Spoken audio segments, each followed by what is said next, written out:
ନିରୀହ ଜନତାଙ୍କ ଉପରେ ପୋଲିସର ଦାଦାଗିରି। କନ୍ଧମାଳର ଖଜୁରୀପଡ଼ା ବ୍ଲକ ଅନ୍ତର୍ଗତ ପ୍ରେମଝରି ଗ୍ରାମର ନିରୀହ ଜନତାଙ୍କ ଉପରେ ଖଜୁରୀପଡ଼ା ପୋଲିସର ଦାଦାଗିରି।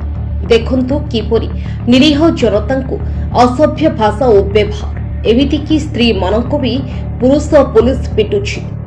ଯଦି ଥାନାକୁ ସାଧାରଣ ଜନତାଙ୍କ ବୁଝାମଣା ଆଳରେ ଡାକି ରାତି ଅଧରେ ଏମିତି ବ୍ୟବହାର ଦିଏ, ତାହେଲେ ପୋଲିସ ପ୍ରତି ସାଧାରଣ ଜନତାଙ୍କ ଆସ୍ଥା ଓ ସମ୍ମାନ କିପରି ରହିବ?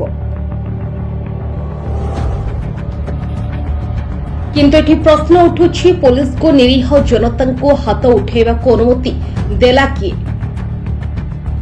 ଏହା ଆରକ୍ଷୀ ଅଧିକାରୀ ଆଉ ଜିଲ୍ଲାପାଳ କଣ ଏଠି ଅନ୍ଧ ହୋଇଛନ୍ତି ବୋଧେ? କିନ୍ତୁ ଆଜି ପ୍ରଶ୍ନ ଉଠୁଛି ଯେ पुलिस उपरको अटाक होइथिले प्रशासन चुप होई बसिनथंता, किंतु कंधमाल प्रशासन आज चुप। दोष करिथवा पुलिस बाबूमानंकु दंड दियाजिबा दरकार बोली विभिन्न महलरे चर्चा हेउथवा देखिबाकु मिलिछि।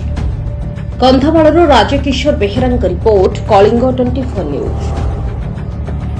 खबर पछरो सत्यता जानिबा पई आम चैनल को लाइक, शेयर एवं सब्सक्राइब करंतु और जोड़ी रहंतु आम चैनल सहित।